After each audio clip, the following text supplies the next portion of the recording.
Good morning, welcome to our channel ఎవన్ తెలుగు 24. ఈరోజు morning న్యూస్లో హెడ్లైన్ చూద్దాం. సంక్రాంతి నుంచి రేషన్ దరఖాస్తులు ఆదాయ పరిమితి కొంత పెంపు మార్గదర్శకాలు రూపొందిస్తున్న అధికారులు. వచ్చే సమావేశంలో చర్చించనున్న కేబినెట్. రూపాయలు 6,000 కోట్ల అవసరం. కూలీలకు నగదు, రైతులకు భరోసా పథకాల అమలుకు సర్కార్ కసరత్. అర్హులైన పేదలకు కొత్త రేషన్ కార్డులను అందించేందుకు సంక్రాంతి నుంచి దరఖాస్తుల స్వీకరణకు వారంలోపే రాష్ట్ర కేబినెట్ భేటీ కానున్నట్లు సమాచారం. ఈలోగానే తాజా మార్గదర్శకాలను ఖరారు చేసి సమర్పించనున్నారు. రేవంత్ రెడ్డి ముఖ్యమంత్రి గారు ఎన్ని సంవత్సరాల నుంచి ఇంకా ఈ రేషన్ కార్డులకి దరఖాస్తులు పెట్టుకుంటారు? ఇప్పుడు కుప్పలుగా అయిపోయినాయి దరఖాస్తులు పెట్టుకొని. 10 సంవత్సరాల నుంచి రేషన్ కార్డు ఇస్తున్నావు అలాంటినే చేసి ఇప్పుడు నువ్వు ఇస్తున్నానే వచ్చిన కొత్తలనే ఇంత పెద్ద ఫామ్లు ఇచ్చినావు. రేషన్ కార్డు ఆధార్ చేసి అప్లికేషన్ పెట్టుకోండి, పింఛన్ల అప్లికేషన్ పెట్టుకోండి, అన్ని ఇచ్చినావు. ఇండ్లు లేని వాళ్ళకి, బొండ్లు లేని వాళ్ళకి. కానీ ఇప్పుడు మళ్ళీ ఇదేంది కొత్తగా నుంచి మళ్ళీ కొత్తగా అప్లికేషన్ పెట్టుకోవాలా? ఈ ప్రజల జీవితాలు మొత్తం అప్లికేషన్ పెట్టుకోవడం నడుస్తుంది తప్ప ఈ స్కీమ్లు వర్తిస్తాయి అలాంటిది అది ఎప్పటికీ వర్తిస్తుందో, ఎవరు తీసుకుంటారో ఏమవుతుందో అది ఈ విధంగా ఇట్లా ఇక దరఖాస్తులు తీసుకోవడం ఇక ఎప్పుడు తీసుకొని కుప్పలు పెట్టుకోవడమే. టైం వేస్ట్ చేసి లైన్లో కూర్చోబెట్టి లైన్లో నిలబెట్టి మీ సేవల కాడ అక్కడ ఇక్కడ ఎన్ని విధాలుగా చేసారు. మీ ఇంటికి వచ్చి కూడా తీసుకురావు కొందరు ఆఫీసర్లు. ఇంకా అవి లేవా మీ దగ్గర? మీరు ఇవ్వాలనుకుంటే ఆ సర్వేలు చేసినవి ఉన్నాయి కదా. సిస్టమ్ మొత్తం ఒకటింట్లో ఏమున్నాయి ప్రతి ఒక్కటి మీ ఇంట్లో మీ దగ్గర ఉంది కదా. మరి మళ్ళీ ఇంకా కొత్తగా ఏంది దరఖాస్తులు మళ్ళా పెట్టడం? ఈ సమావేశాలు అవటమే, ఈ దరఖాస్తు ఇచ్చడం, మీకు ఇచ్చేది తీసుకునేది. ఆ రోజు ఏం జరిగిందంటే సంధ్య థియేటర్స్ తొక్కిసలాట ఘటనకు వివరించిన సిపి ఆనంద్ దాదాపు 10,000 వీడియోలను విశ్లేషించామని వెల్లడి. సంధ్య థియేటర్ల వద్ద తొక్కిసలాట ఘటనపై దర్యాప్తులో 10,000 వీడియోలను విశ్లేషించి ఆధారాలను సేకరించామని నగర పోలీస్ కమిషనర్ సిపి ఆనంద్ వెల్లడించారు. ఈ ఘటనలో రేవతి చనిపోయిన విషయం ముందుగా తనకు తెలియదని అల్లు అర్జున్ చెప్తున్నారని. అసలు వాస్తవం ఏమిటంటే ఆదివారం నగర నేర వార్షిక సమావేశంలో మీడియా అడిగిన ప్రశ్నకు సిపి బదులిచ్చారు. కేసు దర్యాప్తు స్థితిలో ఉంది, విషయం న్యాయస్థానం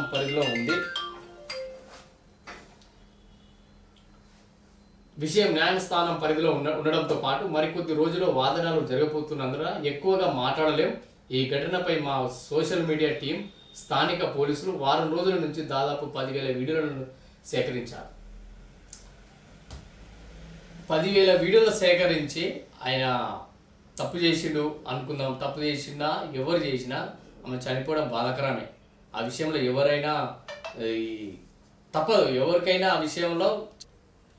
సిపి ఆనంద్ గారు ఒక మనిషి పర్మిషన్ ఇచ్చారు ఇవ్వలేదు అది తర్వాత విషయం. సమస్యలోనే ఎందుకు ఇంత పెద్ద చేశారు? చట్టపరంగానే చట్టం విధంగానే వెళ్ళిపోవాలి. ఆయన శిక్ష పడితే శిక్షించండి. తప్పు చేస్తే ఎవరికైనా చట్టం ముందు లొంగాల్సిందే. కానీ ఇక్కడ ముఖ్యంగా ఏంటంటే ఈ వ్యవస్థని మొత్తం ఇప్పుడున్న ఈ టైం సిచ్యువేషన్ మొత్తం వన్ సైడే పెట్టిరు. అంటే ఇది ఒక్కటే నేరం జరిగిందా?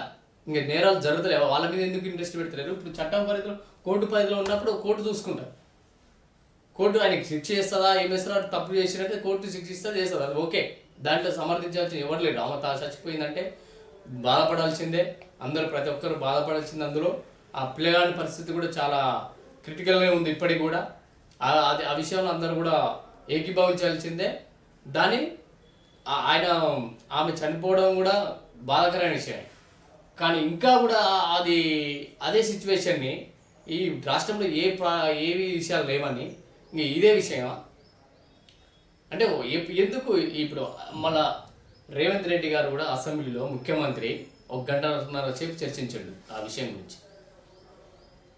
అంత పెద్దగా దాని మీద అంత పెద్దగా యాక్షన్ తీసుకోవాల్సింది ఏముంది?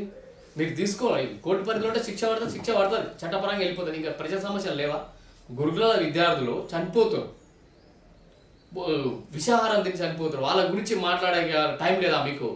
ఒక 10 మినిట్స్ 5 నిమిషాలు దొరకలేదా మీకు అసెంబ్లీలో వాళ్ళ గురించి మాట్లాడటానికి? ఎందుకు జరుగుతారు? వీళ్ళ మీద వీళ్ళు చచ్చిపోవడానికి కారణాలు ఏంది? వీళ్ళకి ఫుడ్ ఇన్ఫెక్షన్ అయి చచ్చిపోతారు, ఫుడ్ పాయిజన్ అయి చచ్చిపోతారు, వగేర వేరే వేరే విషయాలలో చచ్చిపోతారు. పిల్లలకి సరైన వైద్యం అందట్లేదు, సరైన విద్య అందట్లేదు.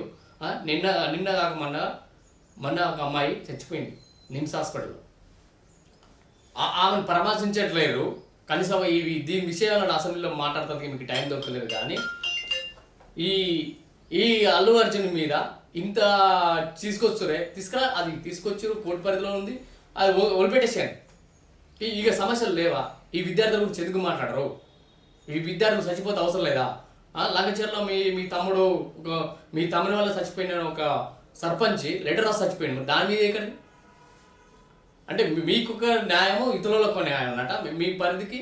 అంటే చట్టం చేసిన దాని ఇప్పుడు పరిపాలన గురుకుల పాఠశాల విద్యార్థులు వస్తారంటే అది ఎవరికి వర్తిస్తారు? దాని గురించి మాట్లాడరా? అట్లా దాని గురించి మాట్లాడకుండా ఇంకా వేరే ఇదేంది? ఇది ఎన్ని రోజులు నడిపిస్తారు? ఇంకా ఇది ఒకటే సమస్య ఉన్నదా రాష్ట్రంలో? వేరే ప్రాబ్లం ఏం లేవా? ఎంతమంది చచ్చిపోతారు రోజు? ఆయన ఆయన ఈ అసెంబ్లీలో అదే మాట్లాడతారు, పోలీస్ డిపార్ట్మెంట్ మొత్తం వాళ్ళ గురించే మాట్లాడతారు, వీడియో ఛానల్ మొత్తం వాళ్ళ గురించే మాట్లాడతారు. సాధారణ ప్రజలు చచ్చిపోతుల గురించి పిల్లలు ఇదే టైంన ఈ అమ్మాయి నిన్న అసెంబ్లీకి ముందు ఒకరోజు గురుకుల అమ్మాయి నిమ్స్ హాస్పిటల్లో 15 రోజులు హాస్పిటల్లో ఉండి చచ్చిపోయింది. మరి ఆమె గురించి హాస్పిటల్లో ఎందుకు మీరు అసెంబ్లీలో మాట్లాడలేరు? ఏం నడుస్తుంది అసలు రాష్ట్రంలో? ఏం నడుస్తుంది? ఎటు తీసుకుపోతారు పరిపాలన? ప్రజల గురించి ఉన్నదా? ఈ అల్లు అర్జున్లో కోటీశ్వరుడు, కోట్లాధిపతి అంటే వాళ్ళకి మీకు మీ మధ్యలో ఏమున్నాయో దాన్ని ఈ పరిపాలన మీ వ్యక్తిగతంగా తీసుకుంటారా లేక ఎట్లా తీసుకుంటారు? ఆయన కొళ్ళు ఏమీ లాభాలు ఉన్నాయని దీన్ని బట్టి చూస్తే ప్రజలకు అర్థమైతేనే ఉంది. మీరు దాని మీద ఎందుకు అంత శ్రద్ధ పెడుతురు? ఆ కేసు మీద మిగతా కేసులు ఎందుకు లైట్ తీసుకుంటారు? బీద వాళ్ళ పిల్లలు చచ్చిపోతుంటే ఈ వచ్చే నెలలో దావోస్లో వచ్చే నెలలో జరగనున్న ప్రపంచ ఆర్థిక సదస్సుకు సీఎం రేవంత్ రెడ్డి రాష్ట్ర అధికారులతో ముందు కలిసి పాల్గొనాలని తెలుస్తుంది. ఐటీ శాఖ మంత్రి శ్రీధర్ బాబు కూడా వెళ్ళే అవకాశాలు ఉన్నాయి. ఇక మీరు వెళ్తూనే ఉండ్రి, వస్తూనే ఉండ్రి. వీళ్ళకి పింఛన్లు లేవు, మీరు ఇచ్చిన 6 గ్యారెంట్లు మర్చిపోయారు.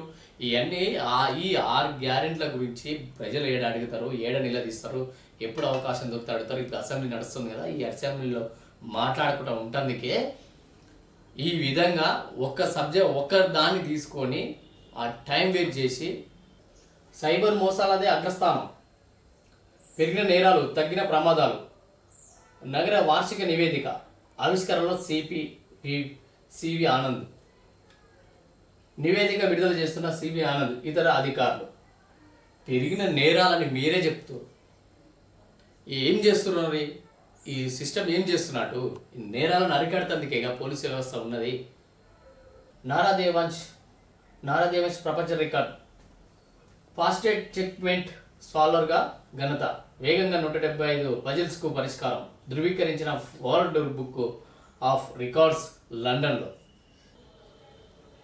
ఏపీ సీఎం చంద్రబాబు మనవడు మంత్రి నారా లోకేష్ తనయుడు దేవాంశ్ ప్రపంచ రికార్డు నెలకొల్పాడు. చదరంగంలో అత్యంత క్లిష్టమైన 175 పజిల్స్ను వేగంగా పరిష్కరించడం ద్వారా కేవలం 9 ఏళ్ల ప్రయాణంలోనే ఫాస్టెస్ట్ చెక్మెంట్ స్కాలర్ 175 పజిల్స్ రికార్డు సొంతం చేసుకున్నాడు.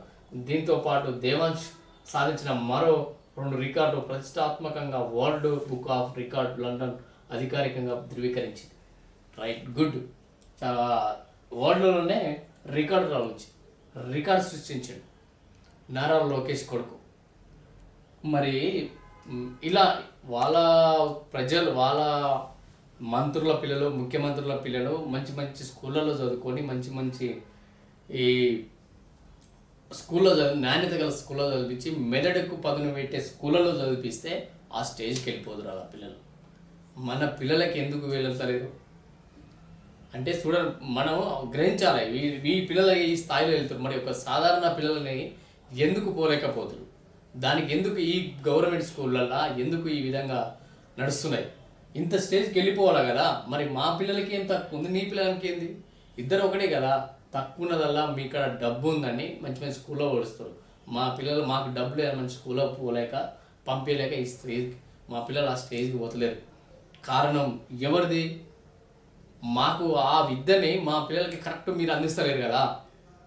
మాకు కూడా అలాంటి విద్య రావాలంటే మీరు ఇలాంటి పిల్లలని అలాంటి గవర్నమెంట్ స్కూల్ మా పిల్లలు పోయి స్కూల్కి పంపిస్తే మా పిల్లలు కూడా ఆ స్థాయికి ఎదగడానికి అవకాశాలు ఉంటాయి. ఎందుకంటే మీరు మీ ఒత్తిడికి మీ భయానికి తట్టుకోలేక ఆ ఉద్యోగస్తులు కూడా నాణ్యమైన విద్య అందించి కావాల్సిన ఎక్విప్మెంట్ కూడా అక్కడ సమకూరుస్తారు గవర్నమెంట్. కానీ మీ పిల్లలు అక్కడ చదువుతలేరు కాబట్టి మా పిల్లలే కదా అని మీ పిల్లలకి మంచి నాణ్యత ఉంది, మా పిల్లల గురించి పట్టించుకునేది ఎవడు? మీకు ఓట్లు వేసి ఎన్నుకొని మేము అధికారం కూర్చోబెడితే మీ పిల్లలు మీ తర్వాత మీ పిల్లలు స్టేజ్కి వెళ్ళిపోతారు. మీ ఓట్లు వేసిన ప్రజల పిల్లలు ఓటర్గానే మిరిగిపోతారు. ఇది ఈ విధంగా జరుగుతుంది చూడండి. ఇది వీళ్ళ పిల్లలే ఆ స్థాయికి వెళ్ళిపోతారు. మరి వాళ్ళకి అంత నాణ్యత గల విద్య జరుగుతుంది, మరి మన పిల్లలకి ఎందుకు జరుగుతుందని ఒకసారి ప్రజలు కూడా ఆలోచించుకోవాలి. అయ్యా ఈ ప్రజలు చూడాలి, ఇట్లాంటివి రావడానికి మా పిల్లలు ఎందుకు రాలేదండి ప్రతి ఒక్కరి మైండ్లో ఇది మెదలాలి. అప్పుడే ఈ సొసైటీకి కొంచెం చిత్తశుద్ధి వస్తుంది. మనం అడిగినంత మాత్రం ఎవడు మన పిల్లలకు పెట్టారు. దీని మీద బలంగా అడగాలి. బలంగా ఇలాంటి పిల్లల కొరకు కూడా వాళ్ళ పిల్లలాగానే మన పిల్లలు కూడా వెళ్ళేటట్టు మనం కూడా ప్రయత్నం చేయాలి. ఎక్కడికి వెళ్ళి వీళ్ళ పిల్లలు మంచి స్కూల్ వాడికి మనం ఈ స్కూల్ని ఇంటికి పట్టించుకుంటారు.